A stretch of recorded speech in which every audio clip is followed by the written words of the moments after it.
Alex. What's going on? What's going on, bro? Salud. Thanks for inviting me. Thank you for stopping by. So what's on the topic today? So to start off, bro, how many beers have we drank here? Quite a few. I started with a Chelada, Uh-huh.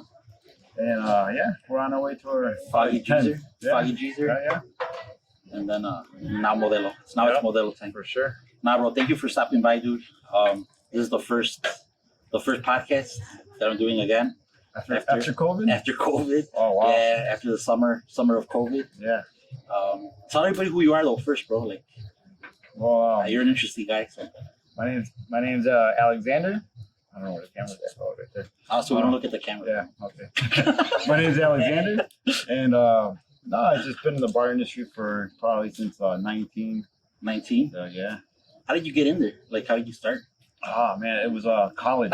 College? So I was in college, and I decided to go in live entertainment Uh-huh. in the bar scene. So they got me an internship at this nightclub downtown, Clark and Lake. What was that one called? Wet What? nightclub. Yeah. Worked there for 2 years. Was it bar back or Was an intern, as an intern? and then they gave me the bar back position. So what did you do as an intern? Marketing. Oh, no shit. Yeah, marketing. It was a marketing internship, and then it was over after 6 months, and then they decided to see if I wanted to work there permanently, and I said, yeah, Yeah. of course. At 19, of course, I'm gonna stay at a club. And how was so when you started being a bar back, you were what, 21 already? No, I was 19. You were 19? Oh, because Yeah, you were it was only only a 6 7? month. It was a 6 months internship, Mm. Yep. All right. and then later on I moved on to bigger, things like running the place by myself, or So you ran the whole club by yourself? I would open it. You would open it? Yeah. How many so like the bar scene's it's not an easy everybody thinks it's fun and it's everything else, but it's a lot of work, right? Oh, it's fun. It's definitely fun, but at the end of the day, you're trying to make money. Yeah. That's the goal. A lot of money, real fast. Yeah. Yeah. What time would you guys open when you would open? That spot was we would open at 10, close by 4 or 5. How many hours before would you prep? When you would Not open? too much, because that was just liquor. There was no restaurant. Yeah. It was pretty easy. What time do people start entering like nightclubs? Like at night? 11 o'clock. 11 o'clock? Yeah. Now, eventually, we close at 11 now. Yeah. What? What would you, so for people that don't know, what do you guys do to try to get your people early to the bar? So like, There's a lot of gimmicks. Give them a round of drinks for free, or from 9 to 10, all you can drink. And of course, you got those people that come just for the drinks and leave. yeah, But most of the time, it works out. yeah. That's like one of the biggest ones. So when they make people stand in line Yeah. and the place is empty, Yeah. like why do they do that? I mean, that's kind of, you could kind of see why, because of just to get that hype going. Yeah, And then, it even goes to the point where you hire people just to wait out, and does that bring in more people or no? You It think worked. so? The places I've worked at, like nightclubs, Yeah, it does work. it does work. Yeah. And then when people get in, they're all pissed because there's nobody in there or what? Nobody, unless nobody was really texting crazy at that time, and or Facebook. So, Do you think technology's changed like nightclub and the bar industry in general? oh yeah, when I started, 15 years ago, it was MySpace. Uh-huh. So MySpace was out, and we did use MySpace a lot, but it's nowhere compared to what you can do now. Yeah. Nowhere. You think you would generate a lot of business through MySpace back then with it or no? Yeah, because Yeah. we would recruit, hire, book DJs. Really? Yeah, it worked, but it's totally different now. You think MySpace was ahead of its time, like with all the music and all that stuff that you was able to do back then? Well, I think they transitioned to the music because they knew they were losing customers. Yeah. Or, subscribers. Yeah. Yeah. How long did you have MySpace? For 4 years? 4 years. Only Yeah. 4 years? After, Dude, it still exists, right? You could still go on there. I think it's more music based, right? That's what they were going at since. I went on there. I went on my old account, and you could get into your old account, but like the format is totally different. Mhm. And then you could see some of your old pictures. You can't see them all though. Yeah. But they're on there. Wow. On the MySpace stuff. That'd be interesting to check out. Dude, check it out. You're gonna look at pictures like what the fuck. The only thing, something happened with something happened where they got hacked, and like half of the pictures got lost on the internet, and that was it. It was gone. Yeah. Shoot. I'll check it out later. Check it out. So so with COVID and everything else, so later on after you worked at the bar, after you worked there, where did you transition to? After that, once I turned 21, I moved on to work at Excalibur. Excalibur, Yeah, Excalibur Vision, which is now Tao. which is now Tao. Yeah, Yeah, and then after that, 720. 720. Yeah, I was already 21 at that time. Damn. Yeah, What did you do at 720? I forgot about that place. I was assistant managing. Really? Yeah, hiring all the behind the bar staff, making sure all the liquor is always fully stocked, ordering. No way. How long did you work there? Probably a year. A year. Yeah. So they closed, or So they closed. really? It was called Religion on top. On the top Yeah, floor. religion. I remember that. But before it used to be called all of it. All of it was 720. Dude, I used to go there after. I used to bartend. When after we were bartend, Yeah. we would go to Buzz, or we'd go to 720. Yeah, Buzzle was the spot, which is Cuvée. Yeah, I remember. I used to go there all the time, bro. Till the coat check people lost my coat one day, bro. Also, Oh yeah, Yes. they don't care. dude, They don't the guy care. gave me someone's jacket, and I was just like, "Bro, this is my jacket," and I had saved up money for that jacket back then. I was like, that was my jacket, and I Probably some bartender took it home. dude, I was so fucking pissed that day. And literally, I had to wait till everybody got their jacket, and then we still like went into the coat check room, and my jacket was gone. Didn't show up. Nah, I never showed up. And then I think they lost my jacket and one of my boys' jackets. Yeah. And I think my boy ended up complaining to the manager, and they gave him like a free bottle, Oh wow. and that was it. But It dude, works, that was like a $300-400 jacket, bro, and I'd saved up for it. No, And I was we would pissed. get those complaints. Really? Like, oh, that's $1,000. For a jacket.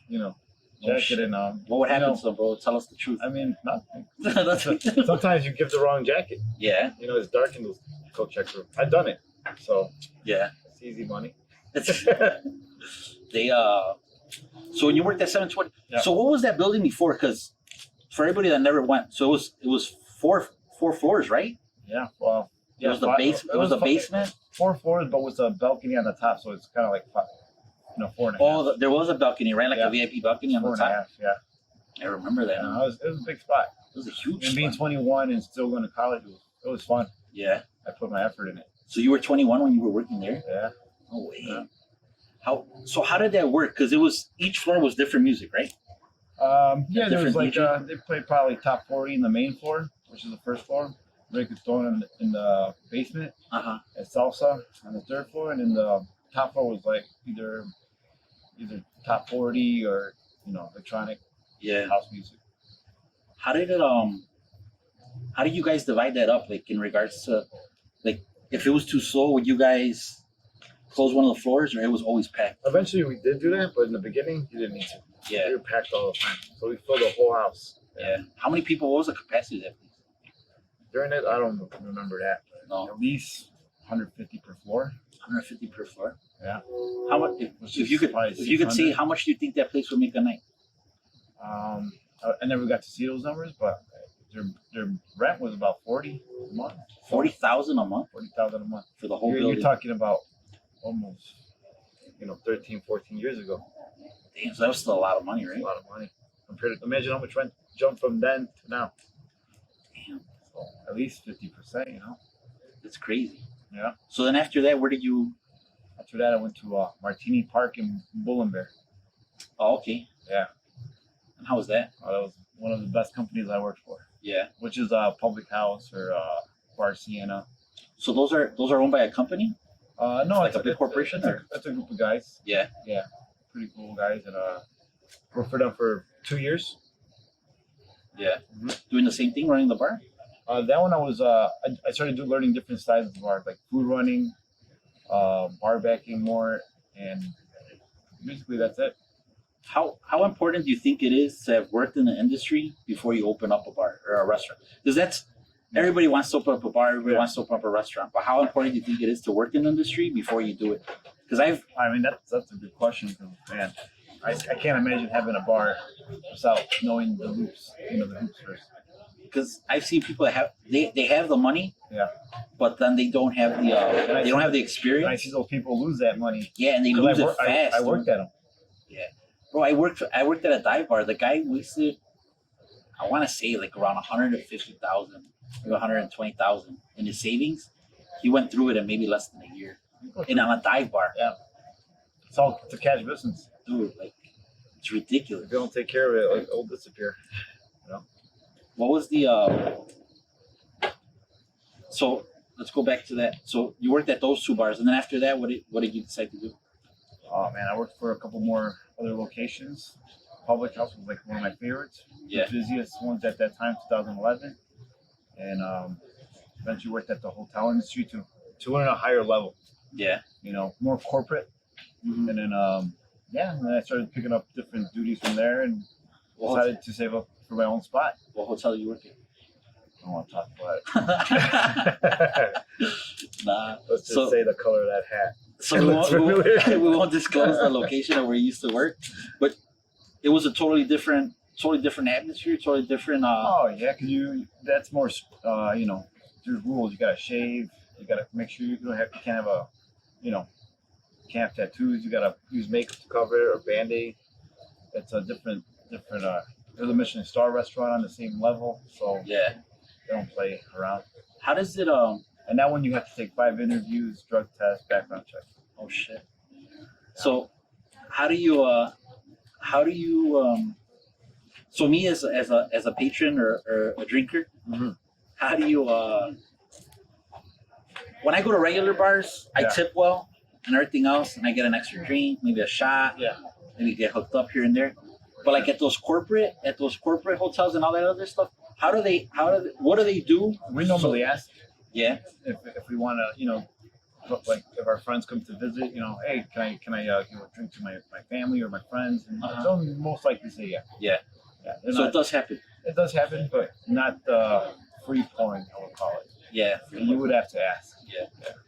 And so let's get to. So then you save the money, you open up your own bar. Yep. How hard was that? Well, when you work in a bar, you could either be the person that goes out constantly after and spends all your money at those later nightclubs, you know, or you could be that person that just drinks and then goes out a little bit and goes home. You Mhm. save a little bit, you know, drink at the house, you know, some costs, Yeah. 50% off most of the time. But you're working in the entertainment industry, so you don't think about really keep going. You know, on the weekends you kind of want to relax, or if you're working, you know, just work during all the because you're gonna start missing all the holidays, Yeah. Christmas, New Year's, St. Patrick's Day, Yeah. all the big party nights. This was my first St. Patrick's Day party. Yeah. Going out. Yeah. How is it? What's the difference between? So, where would you rather be? Working like those holidays now that, or now that you experienced Yeah. it, or drinking and partying on those holidays? It depends what's your situation. Yeah. Yeah, if you're working those holidays, those are the biggest money makers. Yeah. Work the double, 7:00 a.m. You open the bar, you clock out 4 a.m. Yeah. You do a double all day. You're gonna walk away with $1,600 probably. You know, Yeah. depending what venue you work at. But definitely, I enjoyed being on the other side of the bar this year. But it's a different age too. You know, I'm not starting. I was more interested in working in the bar at that earlier age. So those are fireworks. They're not gunshots. Yeah, right? Yeah, they're fireworks. But it's early still. We'll hear gunshots later Okay. tonight. When everybody starts shooting in the What time we're air in? to celebrate undisclosed location due to COVID. Yeah, right.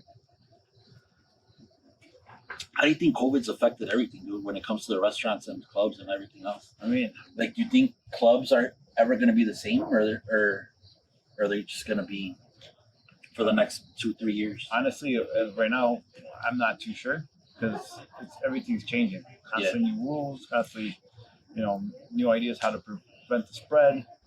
6 feet, you know, some places closing by 11, in the city of Chicago, for example. But I think it's going to be tough. It's definitely going to be tough. But also, places are closing. Obviously, they're going to be more revenue for the places that kept open. Yeah, But they're playing catch up right now. And that catch up, depending on your venue, could be anywhere from 30,000 to a couple $100,000 a month. Though since COVID Since happened, it was COVID. 6 months. It's been 6 months. How much do you think estimate like an average bar? How much do you think they lost in that like month of March and April, or even do Cinco de Mayo, which is a big drinking holiday? I mean, the biggest holiday ever is for the year is St. Patrick's Oh, Day. St. Patrick's Day in And Chicago. I've worked at venues that make 150 won the whole day, or 200,000. So 200,000. you can just kind of have an idea, like those bigger venues, how much they make, and How much they lost. they're losing. Yeah, especially like COVID hit right before March Madness.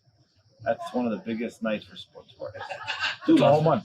they say Las Vegas. Yeah. Lost. That's their biggest. Their busiest season. March Madness. Yeah, for betting, I wouldn't doubt it for all those games they're playing. Do bets. I know people that go every year to Las Vegas just for March Madness. Yeah. It's just crazy. Yeah, so that's where I see it going. Just there's uncertainty. Yeah. Nobody knows. Depends if there's a vaccine. That could change everything Yeah. overnight. But honestly, I wouldn't want to be in the business right now. No. And I don't know if you know, but I think I've told you back last year I sold my bar. Yeah. I got a great offer. I took it, and this went on. November 2019, so 3 months before the pandemic happened. Yeah.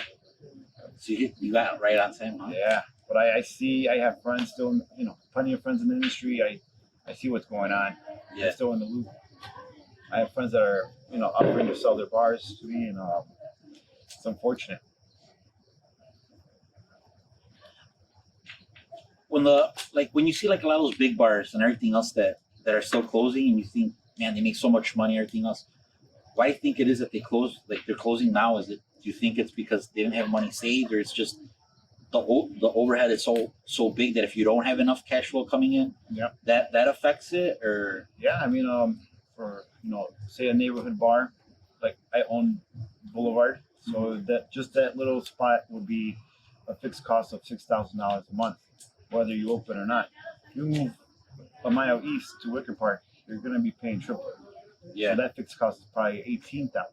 yeah, You move downtown, it could be all kinds of numbers, right. in the hundreds for sure. So it doesn't matter how you can have $1 million saved up, but You could lose it real quick. you can lose it real quick Yeah. and stuff like that. Yeah. So when you opened the bar, what was what was your thoughts? What was the first thing, like in regards to like liquor and food? Was there something that you knew that was gonna sell more? Was there a certain crowd you wanted to attract? Well, the bar I owned, it was in Humboldt Park, so I knew the neighborhood really well. I grew up in the area, and I saw where the neighborhood was going, and I decided to try it out. Yeah. I ran into this guy that offered to sell it, made an offer, owner financing. So owner financing, bro, and I don't think a lot of people realize Yeah. this, that it's out there. If you find like the right deal, like people that are ready to retire, people that are just done with the business, they don't Yeah. really need the money. They just want to hand it off to somebody that Exactly. they want. They like their vision and everything else. Yeah. So explain to people, like, how does owner financing work? Well, it's in this business situation. We made a deal, and it was a good amount, but we knew we had to remodel the apartment. He's the landlord, so he still benefits off the remodel, and I knew that. And then, so when we did the closing, right before we did the closing, I decided to tell my lawyer, hey, tell him we want to put 60% down and 40% financing, or the deal's closed. It's not going to happen. It was the same day. And he could either say no or yes, but you could tell he wanted out. He wanted to retire. And he gave us the 40% financing over 2 years, Yeah. which helps a lot. 40% of the total was a good amount for changing it up. And then the rest, you guys financed through a bank, or you guys just did it yourselves? That's the thing. Coming from like no real background of bar industry, no history, no credit, business credit, the banks are not going to look at you. Yeah. They're not going to. You could have 100% of the cash to buy the bar. They're not going to finance to remodel the bar. Doesn't Right. matter. You have to have a proven source of income Mhm. from that business. Okay. So we had no history, and then the bar that we bought, the history was horrible. It was Yeah. it was done. 30 years, hasn't been remodeled. It was a complete dive bar. Yeah. So most people that open these first time opening the bar, it's cash. It's cash, 100%. Yeah. The good thing about cash, you can negotiate a lot better. Yeah.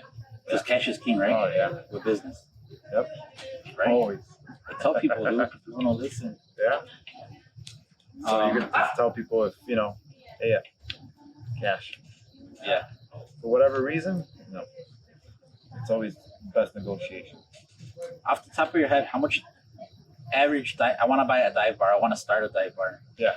What's the average cost you think to start one? Well, Or how much money should I have in the bank? Cash. money in the bank? If Or it's under just, the mattress. if you're talking about just a dive bar, just liquor, Yeah. Open at 8, the earliest 8, and then close at 2 and 3. The most you should have in the bank probably at least $100,000. $100,000. And that's a little. Yeah. That's like the bare minimum. Yeah, because you gotta pay for lawyers, you gotta pay for the inventory costs, and most likely that bar doesn't have the liquor you wanted, which would happen to me. I had to pay for it because we were doing a buyout. I could have negotiated it, but it wasn't too much, thank God. And then I replaced all the liquor. I didn't even use any of it. How much? What's the average cost of inventory in a bar? Like, to let's say the hard liquor, the beer. Well, for us was it's different for every different type of bar. But for me, it was we had 36 taps, so we had about almost 50 kegs as back total plus backup, and bottles and cans, and that's about it. In the liquor, it could be about 25,000. 25,000. Yeah, at all times. It could go bad any minute. I wanted to buy a bar once, bro, and the guy was selling it for 50,000. Mm-hmm. I think I could have gotten down to 40,000. And the venue was nice and everything else. The only thing was he didn't own the building, so I had to pay rent. And then 2, he didn't have he would sell me the inventory with the bar, but it wasn't a lot of inventory. Yeah. So I'm like, I might have enough money to pull off purchasing it from him, but then I'm not gonna have money for inventory. Yeah. So I was just like, and then and like they say, everything happens for a reason. Yeah. It just didn't work out. The deal or whatever. I never purchased it. But that was one of my biggest things because everybody's like, "Oh, just get it," and I'm like, "Dude, like, yeah, but if I don't have the inventory, and even then, like, I worked at a bar once where the guy would get busy, dude, and we would run out of stuff, and he would literally and another thing I don't know if people realize, you're not supposed to buy liquor at a liquor store and sell it at a bar. Yeah, correct. Right? They want to track record. Yeah. You can't go to Benny's and get a case of JMO. Yeah. Even though it's cheaper than their wholesaler. And that's what I don't get. Why do they sell it cheaper to the wholesaler? Is it because it's the wholesaler? Why do they sell it cheaper? Because they sell it cheaper to the liquor stores than they do to you guys, or no? Sometimes it happens. I've seen the prices fluctuate like that, where Benny's will have a better deal than the wholesaler. Yeah. But you're also paying for a couple of things. You're paying for delivery, for example. If you look through liquor, or kegs, that requires insurance. When you go to Benny's, you're picking it up in your own car. Yeah. So that could be a factor why it adjusts like that. Yeah. Mm-hmm. I never thought of it that way. Yeah. They have so there's little add-ons that they have to pay for. Little liabilities. Yeah. Sorry, we have the guard dog going off. That's just in case. So when you had the bar, when you first started, you remodeled it and everything else? We did a complete rehab. It took about a year to transfer the license. So we had a lot of time to think about the rehab, a lot of time to think about what we were going to do. So for that 1 year, you weren't open? Well, it was contingent because when you buy a bar, you got to get fingerprinted. Okay. Depending on your situation, they might want to find out where the funds came from. They want to make sure it was from a tax, like a job. Yeah. And then so as soon as the license transferred and everything went through, then the lease date started. Yeah. So we weren't spending money for that whole year. It was on the owner himself. Okay. Yeah, it was contingent on it. So if that didn't go through, Because a lot of people have that mistake where they buy the bar, then they transfer the license, but then they have a track record or something, and they didn't know that would stop them. So now they're stuck with a lease. They already spent the money, and now they can't even run the bar. See, I didn't know that. That's what So you always have to put that as contingent. yeah, you the lawyer wouldn't let me do it without it. Yeah. He's like, you How don't have, important is the lawyer, bro? I Your think lawyer, that's the most important part. and it has to be a lawyer that does that, right? No, Right? there's You don't think there's a so? lot of people that, but it does help because of the relationships they have with other people. Well, that's what I'm saying. Yeah, It's important they to know have. exactly what office to go to, what situation to go around the situation if they don't let you do it. Yeah, because I know a couple of lawyers that do the liquor license Yeah. stuff, and yeah, like I don't think I would go to any other not saying that any other lawyer couldn't do it, but I see how they've done it before. They know what they're doing, and I feel like I've always told people you don't get a traffic lawyer to for real estate. You don't get a real estate lawyer to defend you on a murder case. Right. I mean, like Yeah. there's lawyers that do certain Oh, things, for sure. and that's it. Yeah, and anything like that could run you anywhere from like 10 to 30. 30,000? Yeah. 30,000 would be like something if you want to open a brand new bar. A brand new bar. Was doing a tavern and making sure maybe if there's a moratorium, that would probably even be more money. So someone was telling me, in regards to the liquor license, Mhm. that you have to build, or I think maybe you even told me, Mhm. you have to build the venue first before you apply for it. Like you have to have the bar before you apply for the liquor license. No, No, no, so that's not true. because they actually recommend not to build a bar before you apply for until you get the license, Really? because anything can happen. And that's why I decided to buy a bar, an existing bar. Would I do it now? Depending on the numbers, but you don't have to. Yeah. It's just you just get a lawyer, pay about $30,000, go through the process. You gotta make sure the neighborhood is okay with it, the alderman, and then if you don't do that, it's not gonna happen. So you're a numbers guy. You always tell me that. Yeah. The numbers have to make sense. Yeah. So how do you? So let's say I see a bar. Mhm. I say, man, that's a good deal. These guys aren't running it right. When they show me their books, the books are terrible. But it's because I feel that they're not making the bar the money that to its full potential. Yeah. So how do you determine the numbers? You determine them by what you think it's gonna make, or how would you go about it? Well, I could compare it with the previous business, right? And when I bought the bar, it was grossing like $4,000 A month grossing. Yeah. So that's before expenses. Yeah. 4,000. So and the rent's gonna be $2,500. So this guy's only making $1,500 just right after the rent. So yeah, did that go through my mind? Yeah. But I knew that guy was basically he had his prime time, 30 years in the business. He wanted to get out. Yeah. And I was gonna come with something new. I worked all kinds of venues, so I had an idea where I was gonna go. Yeah. So I didn't really pay attention to the numbers in my situation. But if I was an investor, oh yeah, I wouldn't take that risk. Yeah. I would not take that risk unless I know the person that's gonna do it really well. How important do you think it is in regards to, like, let's say, all right, I don't know how to run a business, so I'm gonna invest in your bar. Yeah. What would an investor have to like? Is it just the character of the person, or?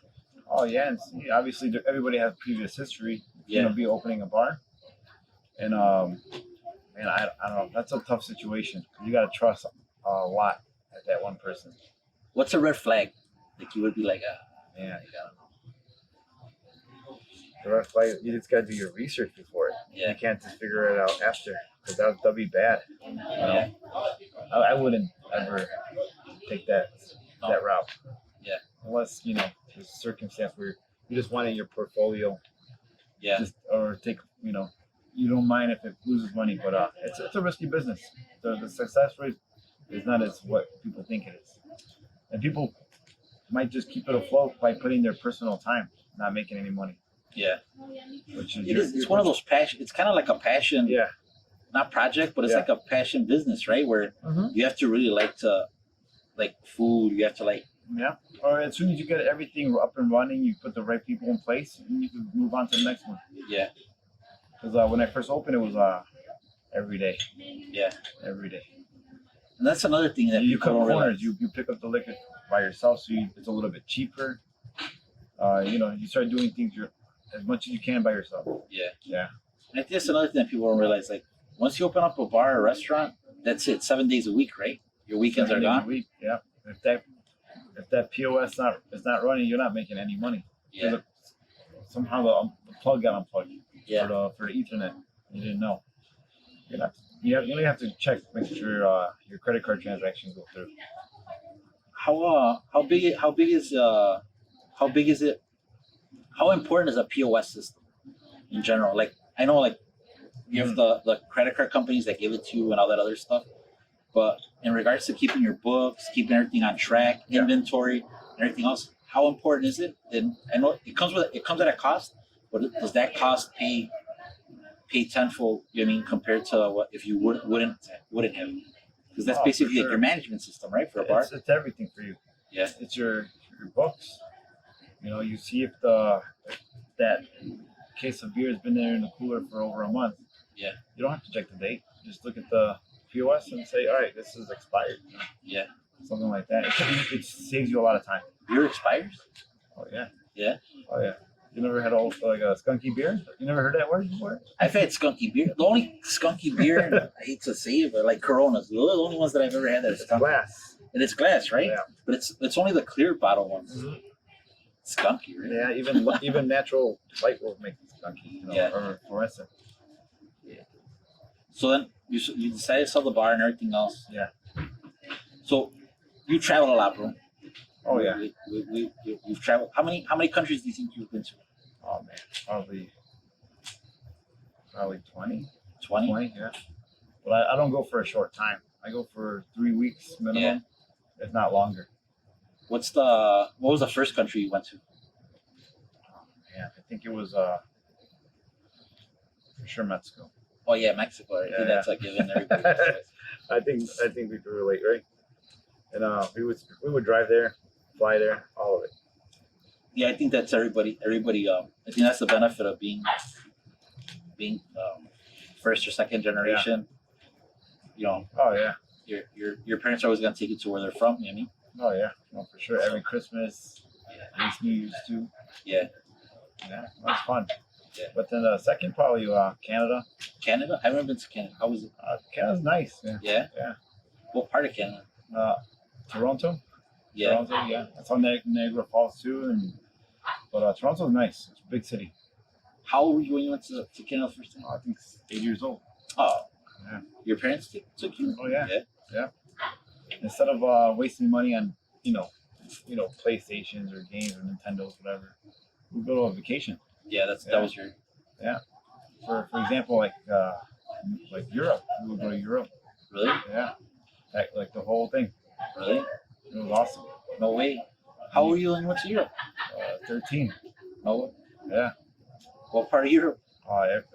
France, England, Really? How did you like it? Did you like it? Italy. Yeah, no, it was cool because it was a whole, train ride. So Uh-huh. we traveled by train, and at that age, you start seeing things differently. Yeah. Yeah, how everybody acts is different, people's attitudes. How important do you think travel is for people? Like, just to open up your mind and see things differently. I mean, just going to Mexico, you've got to have that, that feeling where you see that people are struggling a lot more than here. Yeah. And the opportunities are here for sure. Yeah. So it gives you that kind of humbleness, I would say. I remember one time I went to I was in Dubai with a buddy, and we were in the mall, and we were talking. Never been to Dubai. No, we gotta go to. Yeah. We were there, and hold on, that's so crazy. Yeah. And then yeah, dude, we were there. We were in the mall, and we were talking Spanish, and this girl comes up to us. Well, she was working in the store, in one of the stores. Uh-huh. And she's like, "Oh, where are you guys from?" We're like, "Oh, we're from Chicago." And she goes, "What nationality are you?" We're like, "Oh, we're Mexican." And she was talking to us in Spanish. We're like, "Hey, where are you from?" She's like, I'm from Spain. And then she's like, yeah, she goes, dude, so she spoke 5 different languages. Yeah. Wow. 5 different languages, had like 2 degrees, she was super educated. Yeah. But she came from Spain. And when she went to the Middle East to get a job, because the economy in Spain was bad or is bad, I don't know. They told her they wouldn't give her a job. They would give her a job, but they would pay her super low. And they would tell her, because you have a Spain passport, like, we know you're not making money in your country. Oh, they rate it by where they rate it by where your passport's from. So so she was like, yeah, so get a Switzerland passport and go to Finland. Yeah, so they pay you high. So they were so yeah, like that's how they would did that. I didn't know that. And that was crazy, dude. But yeah, like I think when you travel somewhere else, you see their perspective on stuff. Yeah, You would come have back. never known that, right? I would have never known that, dude. Who would have thought that? You know? Yeah. But my whole thing was like, man, like I don't think you appreciate stuff from here. So you don't appreciate stuff. So you see how other for people sure. are. You know what I mean? Oh yeah.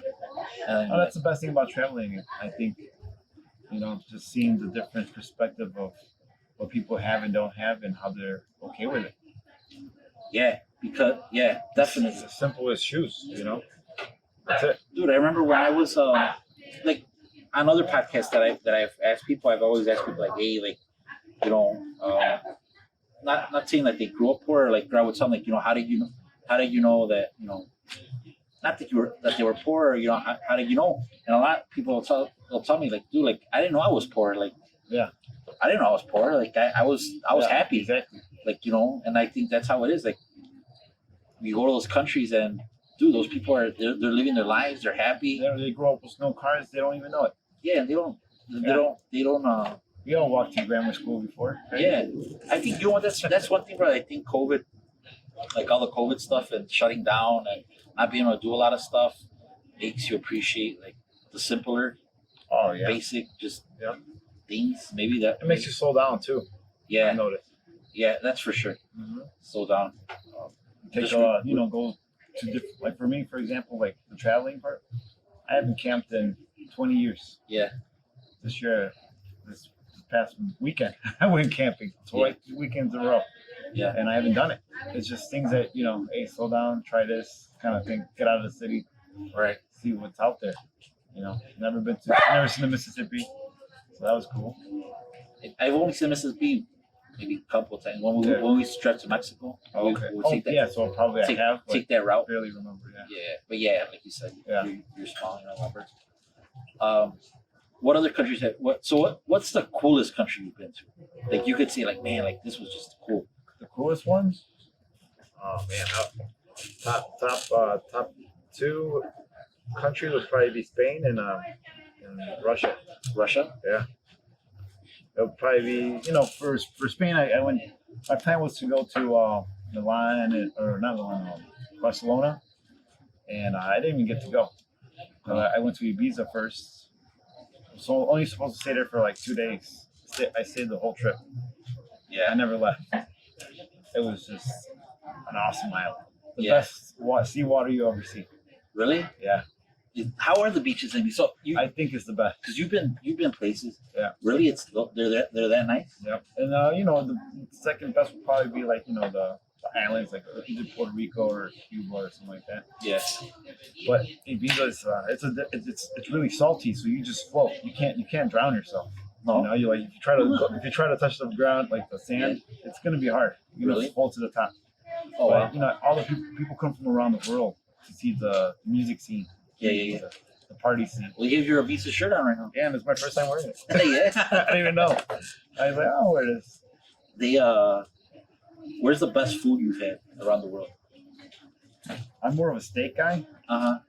So that was today's steak? That was today's steak, yeah. I would say the best food's still here. Yeah. You think so? Can't be Chicago. I mean, yeah, for Chicago, yeah. Oh, food-wise, you've traveled a lot. Have you found a better city for food than Chicago? With this kind of a variety, no. With this type of variety and quality of variety. Yeah. Because I feel like you could go to any city and find all this variety, but it's not gonna be this. It's not gonna be this quality. Oh, no. You go to a nice, for example, Mexican restaurant in Europe, it's not gonna be nothing to you. Yeah, It's gonna be like this is nothing. yeah. You know, even though it was like probably $100 bill, Yeah. you're not gonna. Even though the venue was brand new, you're not gonna be impressed. That's what it is. That happened to me in the Middle East. Like Yeah? when you buy like the food, when I went to like all the touristy places, Mhm. like all the places that were supposed to be like like world class food and everything Yeah. else, like it was nothing. I wasn't impressed at all. Yeah. But then I went to like where the locals eat. That Yeah. food was legit. Cool, right? Yeah, and I think that's another big thing. Like people need to travel, but go eat with the locals because that's the best Yeah. food. I'll tell you a story. So I went to the World Cup 2 years ago, and that was one of the best experiences of my life. And I was in St. Petersburg, Uh-huh.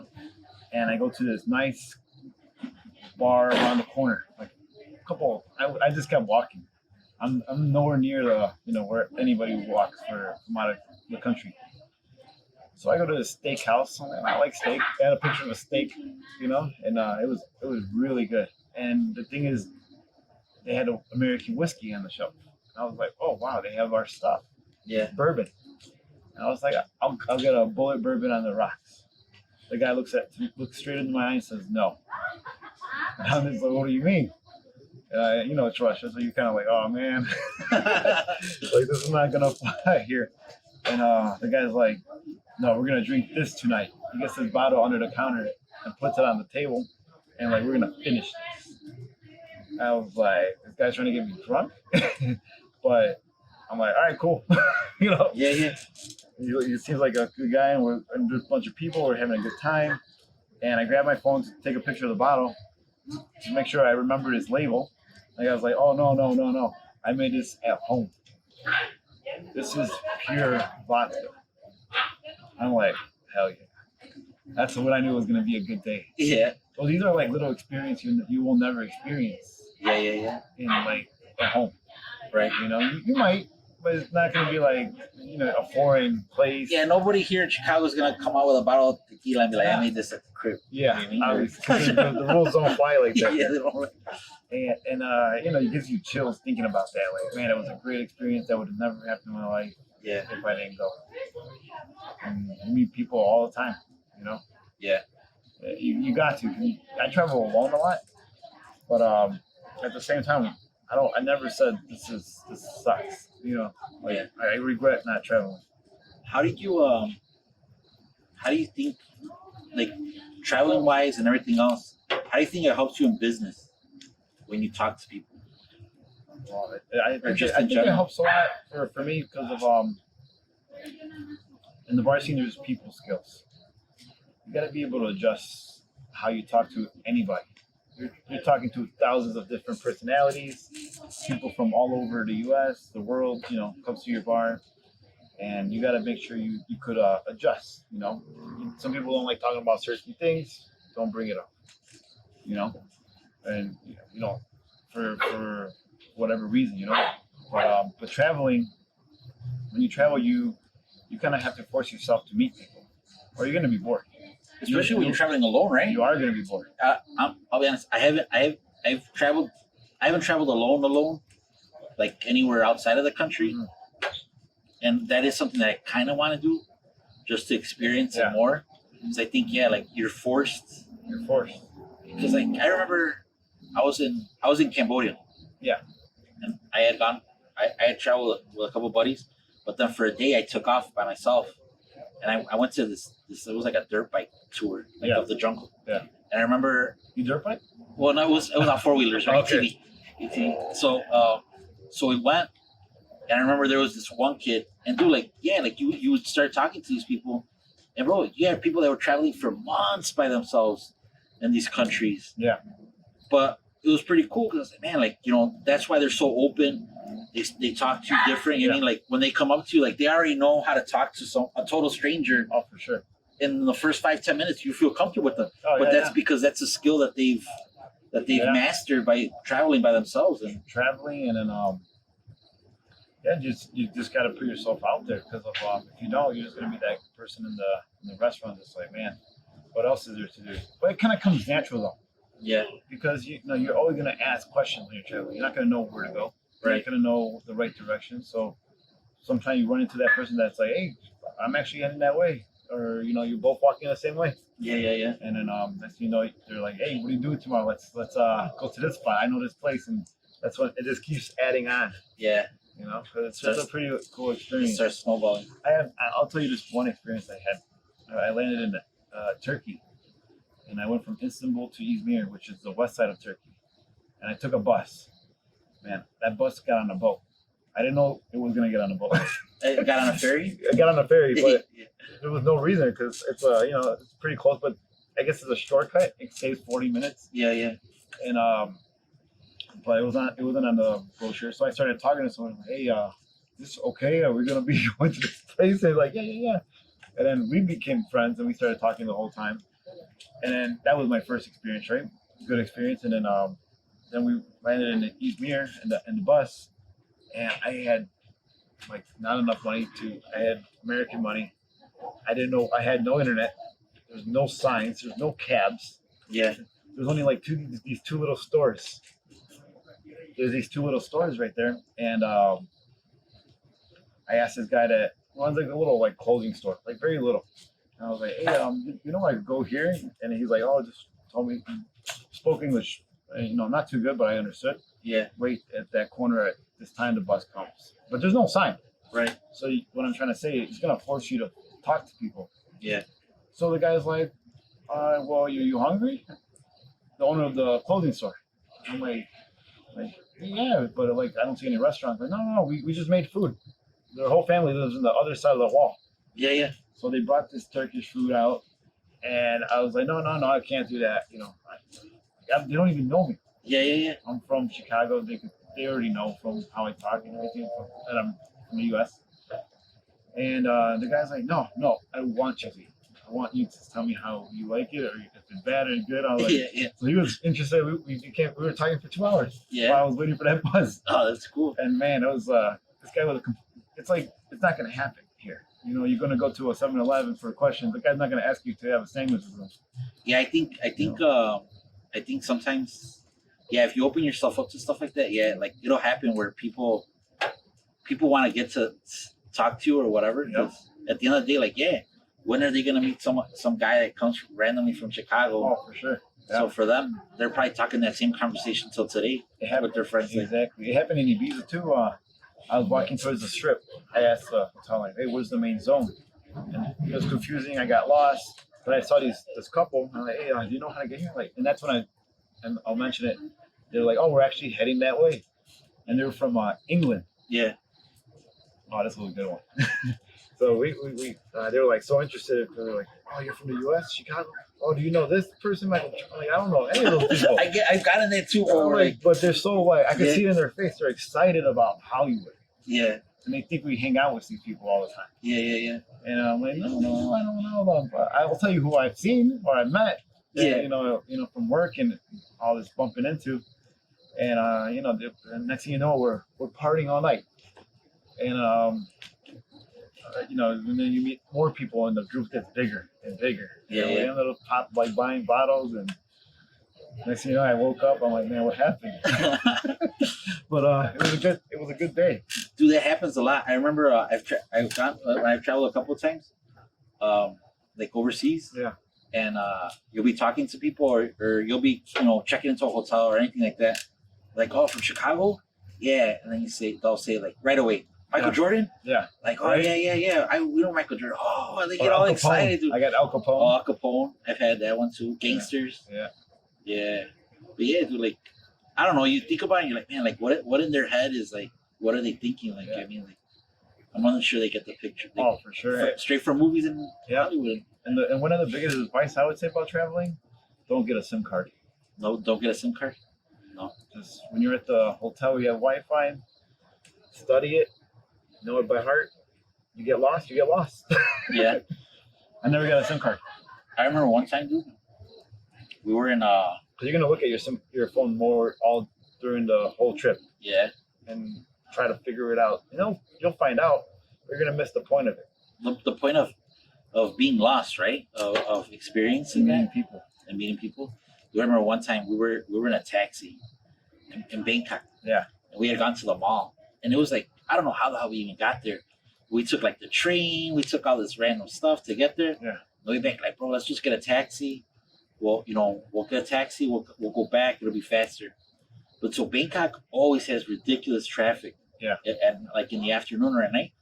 But the thing is, bro, is that Bangkok has two expressways. Yeah. It has a regular expressway for regular people, and then it has a tollway. So the taxi driver, and sometimes instead of them taking like the side streets or like a main avenue, like a Harlem or stuff like that, where it's just super congested. So I don't know why we were paranoid about getting kidnapped at that time. Like I don't know what back roads. Yeah, we're just that was like our whole thing, the whole trip. We're like we're gonna get kidnapped, this and that. So bro, we're sitting in the taxi, and it felt like we were going like in circles. Yeah. But the guy, what the guy did is, instead of going on a straight line like how we had been traveling, he went around the traffic, and he was bringing us back. But it was faster. Yeah. But the way he took it, we couldn't figure it out. Yeah. And we're talking to him, and he didn't know English, bro. Wow. So we're in the back of the taxi, and we're like, bro, like where are we going? And he's looking at us, and he doesn't know what the hell we're talking about, and we're looking at him, and he's like telling us his language, and me and my boy Benny. That was it for you, right? Yeah, and me and Benny are like egging each other on, like, that's it, bro. He's kidnapping. He's taking us somewhere, bro. Like, nah, this shit isn't right. And we're yelling at him. We're like, nah, leave us right here. Leave us right how here. much do you think you're worth? Dude, like, yeah, I have no idea, bro. We're like, man, he's gonna sell our organs or something. Yeah. Bro, he drops like poor guy, bro. To this day, I feel really bad. Yeah. We make him drop us off, bro, like on a side street. Yeah, he gets off the expressway. Yeah. Drops us off right there. He's just like, he doesn't know what the fuck. We pay him the money. We get off the taxi, and then we're like, where the hell did this guy leave us? He was taking us. Because what happens, another thing, bro, is that I'll go to these cities, or you'll go there, and you'll read all the bad stories on the internet. Yeah. All the bad stories. So you're thinking, in your head, I'll start playing back to you when, like you say, you're lost or what, you're like, fuck, like, this is it. Like, this is what everybody was talking about. Bro, we go in, and we're looking for another taxi. Finally, the taxi comes, and over there, they give you like the little card. The hotel gives you the little card with their location. Yeah. So you just show it to them. So the other taxi driver looks at us. He looks at us. He's like, this is where you want me to take you? And we're like, yeah, take us there. He's like, all right, bro. He gets in we get in the taxi, bro. He goes one block, turns, goes another block, and goes like 2 blocks down and drops us off. We're like, bro, this guy was actually taking us to the fucking. Then we figure out, like, bro, he took us around the traffic. Yeah. We got lost. Bro, we felt bad. Afterward, we felt like total dicks. Yeah. We were like, that's pretty funny though. That's scary though. It's scary, but yeah, like I had a situation like that. I was in Russia, in Kazan. It's right by north of Kazakhstan. Yeah. And it's in the state of Tatarstan. Tatarstan? Yeah. That's what it's called? Yeah. And so I'm on this. I'm in the city, and I have to get to this other city 5 hours away. All the planes are booked. It's the World Cup. All the planes are booked. All the trains are booked. All the buses are booked. I paid already for these tickets a year ago. I don't want to not make it to the game. Yeah. And so one local told me there's this app called BlaBlaCar, kind of like an Uber. But you search of people who's traveling that way. Okay. And they'll meet you at a certain location at a time frame. So, me and I have an internet screenshot, booked it, whatever, and you negotiate the price, which is nothing. Yeah. But so I'm in this back alley of this building at like midnight, because I have to leave that night, and I'm like, man, I can't believe I'm doing this, because it's not really a safe app. Yeah. I mean, it's safe. Everybody says it's safe, but it's not controlled by anybody. Yeah. It's just good luck. There's nobody's regulating it. Nobody's regulating it. And then so there's a lot of them. I guess a lot of people are doing it. A lot of cars are there, a bunch of cars. And I saw other cars, so I assume this is like the parking where they pick you up. And one guy is like, I'm asking for the name, right? And this guy comes up to me like, yeah, come. Yeah. And their taxi drivers are mostly from Kazakhstan. And So I get in the car, and nobody speaks English in this car. This is straight up foreigners that moved to this city, and so this one guy, the last guy we were waiting for, comes in and he's like, "Does anybody speak English in here?" And I was like, "Yes, thank God." He's from Bangladesh. He worked in England for a while, and Yeah. he's coming for the World Cup. So we're like, "All right, cool. I'm okay now. But at least there's somebody I know." And at least there's somebody I know. And so while we're driving 5 hours away, I fall asleep. I see, the car is going potholes over potholes. We're not even on the road anymore. There's no roads. There's no signs. There's just grass. The fuck? And there's two-wheel trails. You can see that people have drove on this route before. Yeah. And I'm like, this is it. Yeah. And I woke up the guy next to me that spoke English. I'm like, dude, I think this is it. He's like, what do you mean? And I was kind of like, I wasn't that scared, but Yeah. I was like trying to make it scarier Yeah. purposely. I'm like, dude, I don't think we're going to the Samara. It's a city. And I Yeah. was like, I don't think we're going there. He was like, don't tell me, man. Don't tell me. I was You're like, supposed to be scared of this guy? he's from Bangladesh. Yeah. And, and he's like, oh, man. So the guy starts falling asleep. The driver? The driver. Shit. Oh, man, we swerved onto like the higher grass, like maybe 2 feet of grass. He just swerved back on, swerved back. Yeah. Man, we were staying up just to keep him awake. Really? So we were right behind his seat. We were just like kicking his chair, like to make sure we make it. Yeah. And we were tired. We didn't sleep. I didn't sleep. Yeah. This guy didn't sleep because we were making sure this guy was not going to smash into something. Right. But we get there. We get dropped off in a random street. I have no idea where I'm at. Yeah. So it took me about 5 hours to figure out where I'm at. Yeah, because I don't know. Just the taxis don't look the same in that city. They look like regular cars. Oh, no shit. Like Uber's was out. It was a little, I don't know, sticker or something. Yeah. But yeah, I mean, you start to learn how to get around fast. Was that your scariest ride while traveling? That was Yeah. scary, right? Yeah. Dude, I remember one time we were traveling from one country to another. Mm. And in the borders, you get like, I don't know, have you ever crossed borders when you're traveling? Oh yeah. Like where it takes forever to get through the border through when you're crossing through foot. Yeah. And I remember Foot, boat. Yeah. Everything. and I remember the bus company dropped us off at the border in the big nice What bus. border is this? It was the Cambodia to Thailand border. So we left. It would take forever to get. It was taking forever. So I guess they don't like each other, bro. So this is the situation is those three countries like Vietnam, Cambodia, and Thailand. Like apparently, I don't know which side it is, but they don't like each other and they close the borders all the time. So like I guess when you're crossing, and then like the borders are long, bro. They're weird because you'll cross, you'll give like your papers, and they're like, all right, you're leaving this country, and then you walk for like a block or two, and it's like a demilitarized zone or whatever it's called. Yeah. You walk through that, and then you get to the other border entrance, and then you're standing in line, and then dude, like it's super hot. It's the jungle. You're standing in line, dude. There's people that are hungover because they've been partying all night, so they're fucking throwing up in line. Oh, it's an adventure, man. Oh yeah. So Yeah. when we got through that border, the bus had already left because it was taking too long for us to cross. Yeah. So what the bus company does is they have these little vans, these little like Volkswagens, these little vans, and they tell you, they have like a sign like, hey, if you're going from this bus company, get on this van, and we're gonna take you to wherever you were going. Yeah.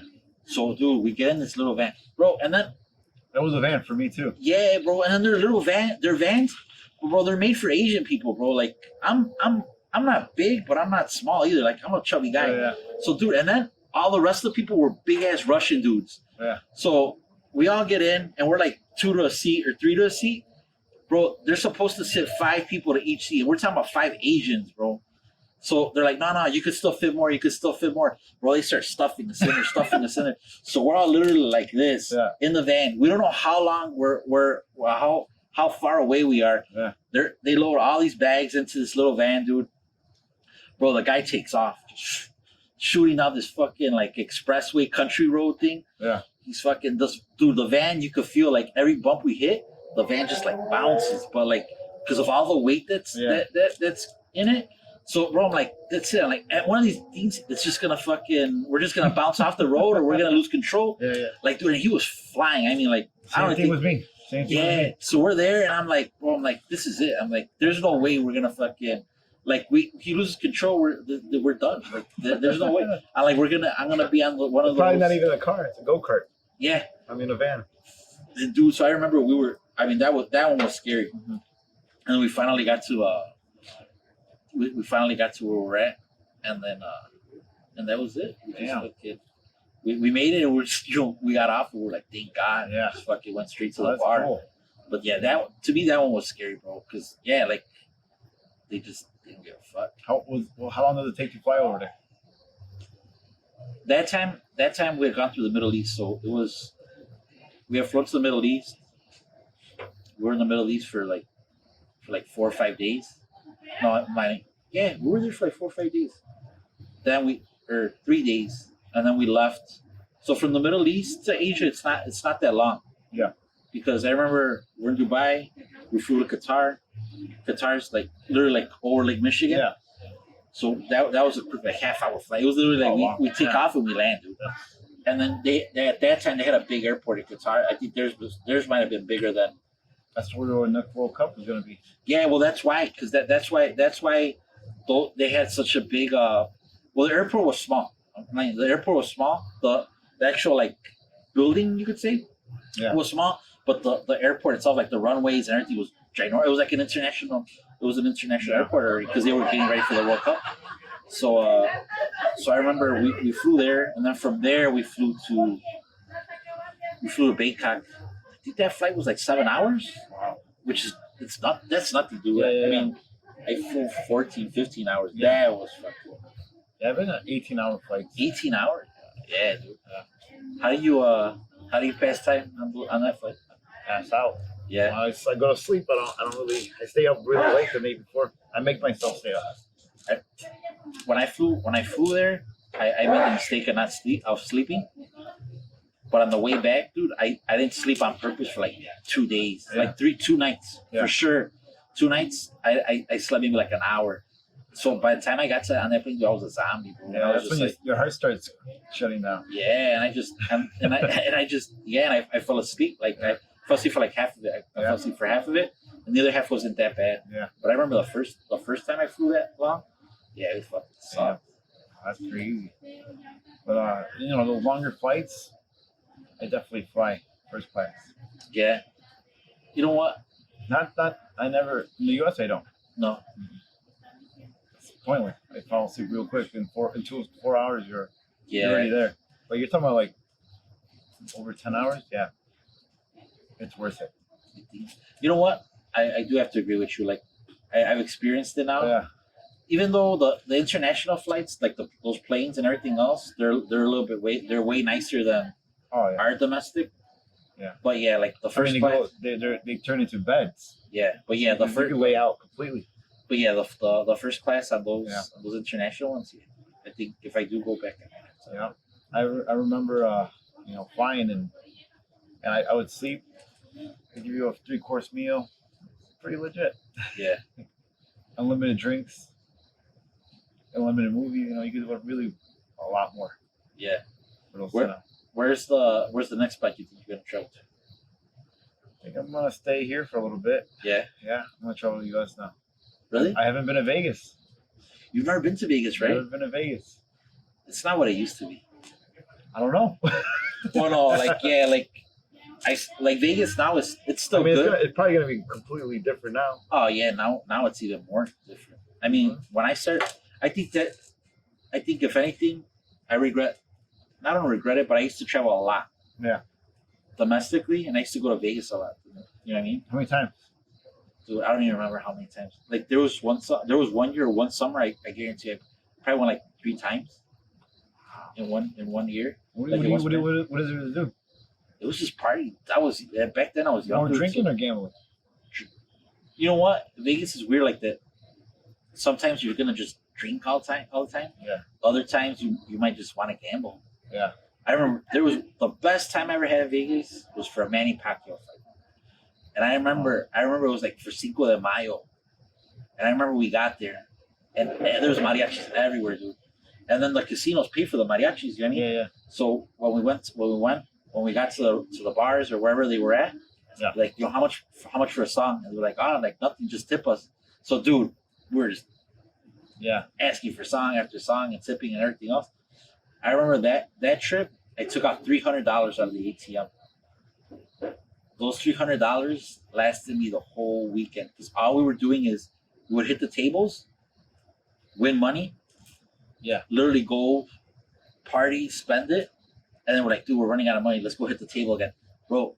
It was just that trip was just we would win more money again, and just go spend it. Yeah. And just we kept that all weekend. That's all we did, bro. Dude, it was ridiculous. Like, and then at the end, I remember the last day in the morning, I went and I was like, dude, I still have money in my pockets. Let me go double up, or you know what I mean, or make some more money so I could take money home. Yeah. Dude, I lost it. I lost $300. Wow. A little bit. At least you broke even, right? So I broke even basically, Yeah. but do that More whole than even, you won possibly a lot. yeah, and then and if I think about it, like that whole trip, we didn't spend anything. You know what I mean? Because we literally we were winning. But that was after that, that was it. Yeah. That's one of those once in a lifetime Oh, for sure. weekends in Vegas. Never been, man. I think I'm gonna go. Should go. Dude, it's super cheap right now. Super cheap. It's not the same, but it's probably super cheap there. Yeah. They what other part of the United States you think you go to? Like that's on your list? For sure, California. California. You never been to California? Yeah, San Diego. San Diego. I think I went. Oh yeah. I think I went with you. Yeah, I went to San Diego. That's right. They didn't stay there too long, but San Diego's nice. I like San Diego. San Diego's nice. LA's super nice. Yeah. I think I had never been to LA. Never been to LA. You know what? I regret not going sooner. If anything. Yeah. My main reason I want to go because my grandpa's buried there. Oh really? Yeah. So he lived there, so I never really got to know him. So check it out, see where he's from, and Yeah. it's pretty cool. You know what? That's stuff that I didn't ask you, bro. Like I haven't done the podcast in a while, so I forgot about all my questions. I gotta write them forget down. your agenda. Yeah, my agenda. So where are your parents from? Like what are your how do your what are their nationalities or where do they come from? Or, Yeah. Well, both my parents are from Mexico, and they came here probably in their early 20s. Yeah. Early 20s, and well, my dad's like part Japanese, so I guess I'm a little Japanese too. Really? Yeah. No way. Yeah, you never knew that? No, I didn't know that. Yeah, my grandma's last name is Morita, No way. which is Morita? Yeah. You're like Mr. Miyagi. like Mr. Miyagi. Dude, don't tell me Mr. Miyagi's your grandfather, It bro. might be my grandson. Damn, that's where you're gonna go visit. He is your son. I don't know. So that's a cool, fun fact, right? Oh wait, and so he lived in Mexico or Yeah, my parents did both live in Mexico. no? But you mean your grandfather But my grandma. or your It was grandmother? my grandma that's Japanese. She lived in Mexico. Yeah. Was she was born there, or she migrated from? Her mom was born. Her mom was born there, Yeah. and but yeah, I mean that's a fun, The other one. That's a fun fact. that's a fun fact that nobody. I didn't believe it until I saw her. No way. I was like, oh, yep, I am Asian. Did they? Did she ever like? Tell me karate? No. No, no. I mean like food wise. Was there ever like any Asian? Tell you the truth, I only met her on a trip to Mexico once when I was 18 Really? for a weekend. Oh wow. That was all I know. Yeah. And we talked, and I saw her. She she has all these pictures and her, the robe and everything. Like, No way. yeah, legit. The culture, she knows. Yeah. But yeah, I really didn't connect too much because I lived here, Yeah. That's crazy. Yeah, That's dope though. yeah, it's crazy. When you another thing I forgot to ask. trying to think. I gotta refresh all those questions. Yeah. One question I do ask everybody: what would Alex today?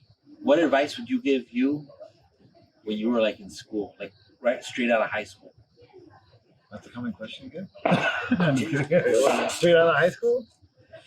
Oh man, I mean, just find something you really like to do. Yeah, Yeah, and even though it might not work out, you'll start To learn different businesses within that same business. yeah, Just because of the bar industry, I got into different businesses. because you.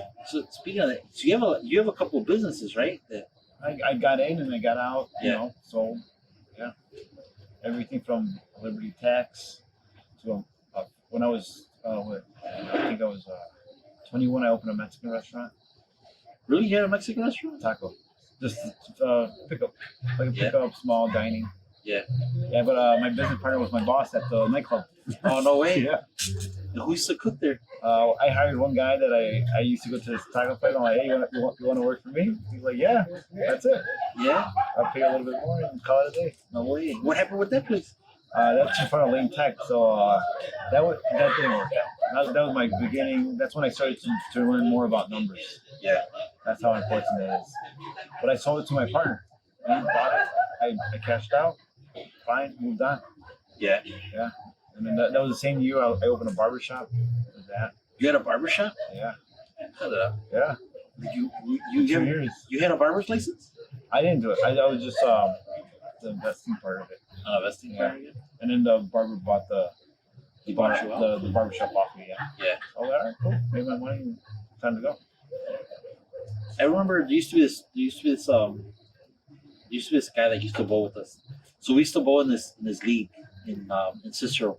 It was the Elks Lodge League. So I don't know if you've ever seen like the Elks or like the Eagle Clubs, like the old school. They're kind of like the VFWs. Oh, yeah. Like yeah. like kind of like those. Yeah. But they instead like they would say Elks Lodge. They're still around, Okay. like the Masons or other ones. Yeah. But these guys they were called the Elks, and he used to be he was like an old school financial advisor, and he would always tell us he's like we would ask him questions.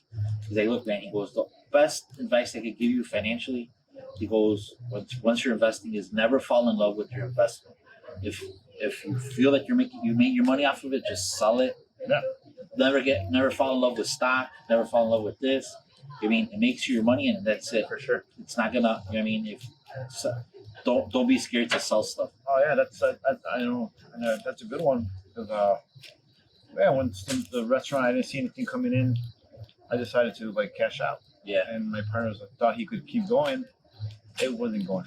No. Yeah, or the barbershop. Oh, I want to buy it. Like, well, all right, cool. I already made my. I'm happy what I made. Yeah. And the funny part about that barbershop is when I graduated high school, my mom gave me a watch. Uh-huh. I'm not gonna say how much that watch was, but I was like, man, how much is this watch? And I was like, I'm gonna return it. Just give me the cash. Yeah. And I opened a barbershop with that cash. With that cash. Yeah. So I know like we didn't talk about it, but I know your mom's a big influence on you, right? When it comes to business and everything For else. sure. Yeah. Do you think that's where you get it from, or do you think that's what helps you out? That's what's always helped you out. That your mom's a really successful and smart businesswoman. Yeah. I think so. You learn, shorter business techniques. When I was a lot younger, I would have a salary of $20 a month, Yeah. and then she would tell me like, "Oh, you have this much. What do you want to?" She'll give me options. What I want to buy, or what she thinks I should buy. Uh-huh.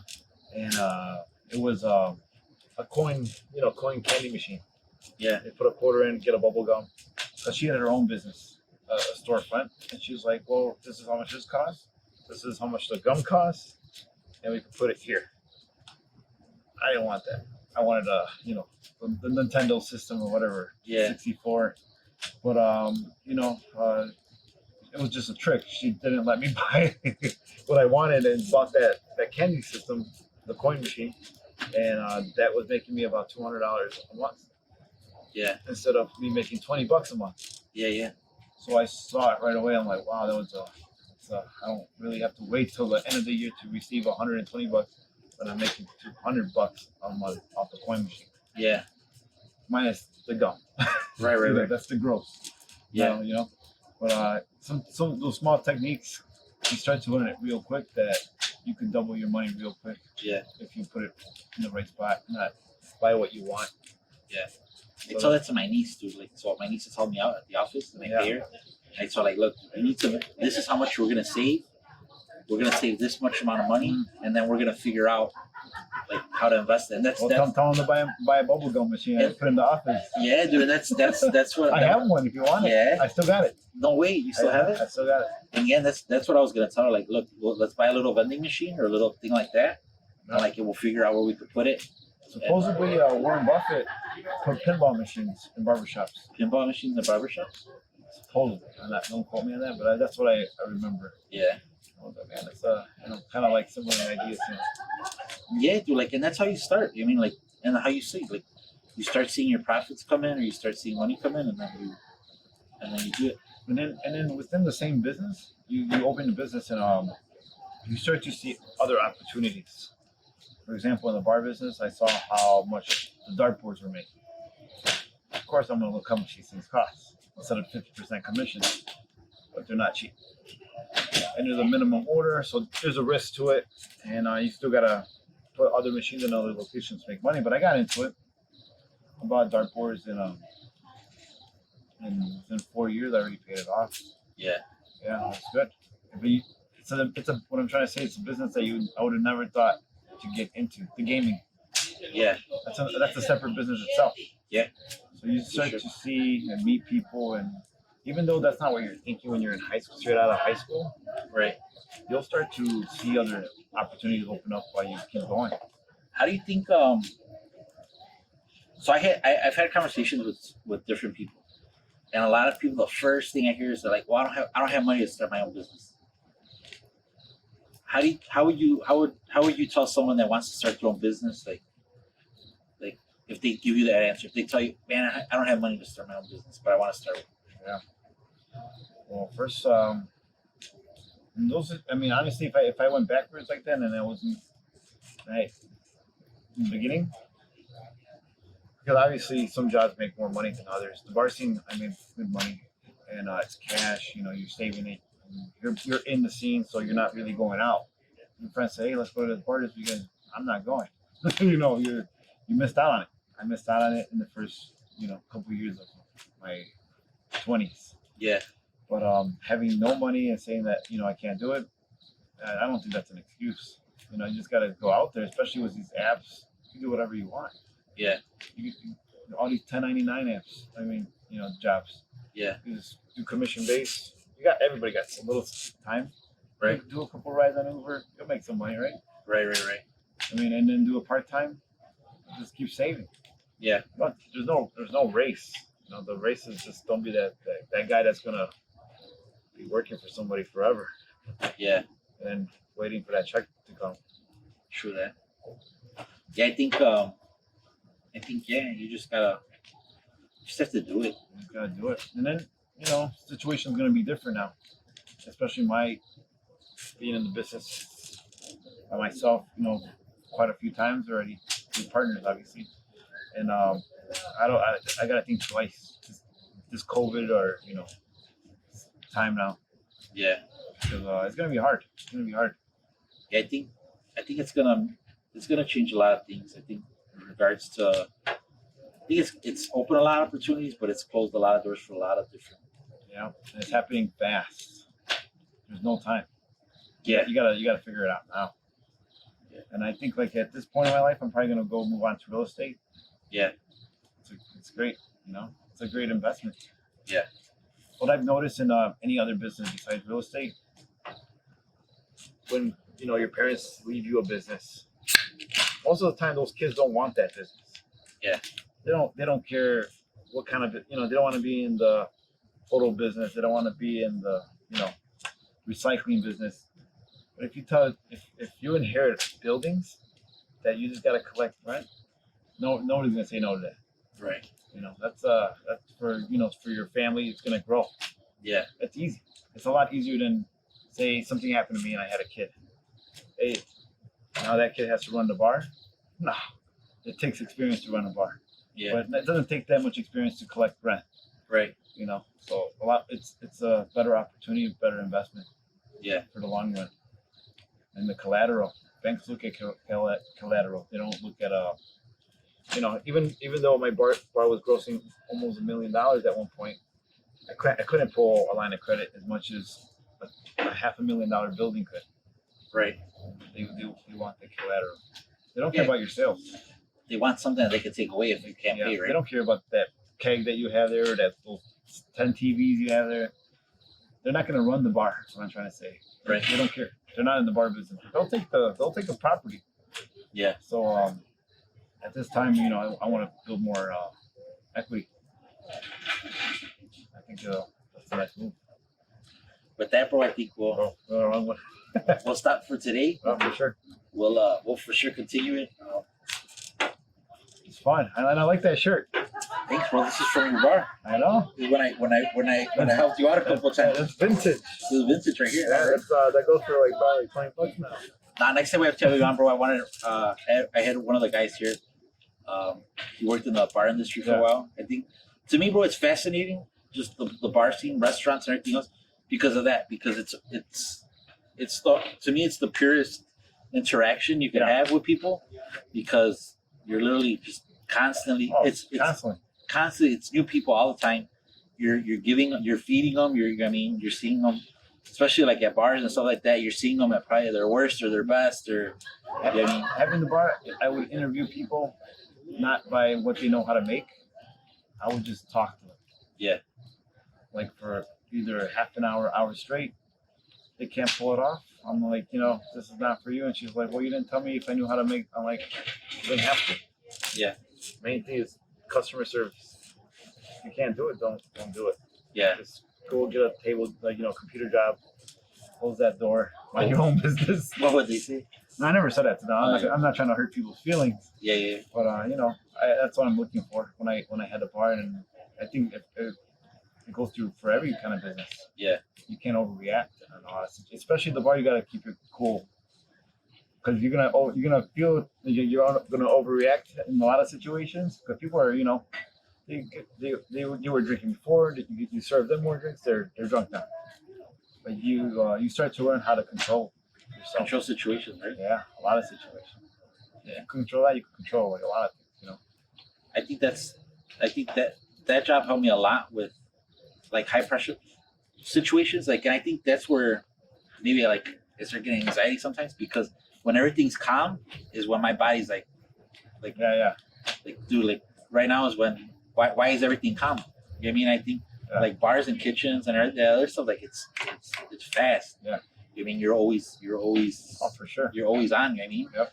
But once you get used to that, dude, like you pick up on stuff right away. Like another weird thing that I picked up from there, and I don't like, but it's from that. Yeah. I could always be somewhere and I know when a fight's gonna happen because I'll be sitting there and I'll see an interaction between people.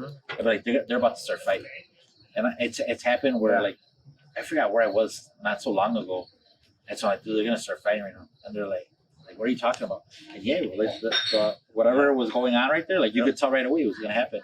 Exactly. And that's from working at bars and restaurants because that shit happens all the And I time. remember when you worked at the festival for me at one time. You know, you knew people. Yeah.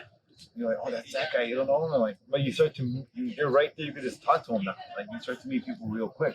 Yeah. And that was just one day. Yeah. And I'll do that for 14 years of your life. You start to meet a lot of people. Yeah. Oh, definitely. A lot. You go everywhere you go. You start saying, hey, what's up? Like, yo, what's up? I went to the middle of nowhere to get some wood in Home Depot up north, far north. And some guy been to my bar and he's like, Alex, I'm like, dude, what the fuck are you doing here? You know? You're right. And but yeah, so you know, it's funny how the small becomes smaller when you're in a business Yeah, or in a bartending scene. it's a public how you say it? Not a public office, but it's a public job. I mean, like, You're in front of people all the time. you can be exposed to everybody, Yeah. everything outside. Everything from COVID, I'm just kidding. Everything from you know, anything. yeah, like the whole COVID thing. I think we could talk about that forever, just because, like, yeah, it's tricky, especially like for industry people, because they're the ones that are there all the time. You're meeting all these different people. Like that's one of those jobs where, Yeah, you got a lot of people that are gonna innovate this business, the bar business for sure. And at this point, I do want to get back. So I'm gonna let the people try to figure it out. yeah, let them figure it I'll out. let them figure it out, and I'll just copy paste. 'Cause, Yeah. I mean, people are thinking their hardest right now how to survive. Yeah. When you're about to lose something, your brain's gonna be working overnight constantly. It has to happen sometimes, right? Where that's how innovation happens. Is when Yeah, when you pressure kicks in. Yeah. You don't know if you're gonna be able to pay, the next inventory. Inventory, every time you make $1, you gotta, buy the product back. yeah. On that note, bro, we'll cut for today. All right, for sure. Hopefully next time Cheers. we'll be talking about how the COVID situation has been fixed and Yeah. we're investing in a bar. Yep. All right, cool.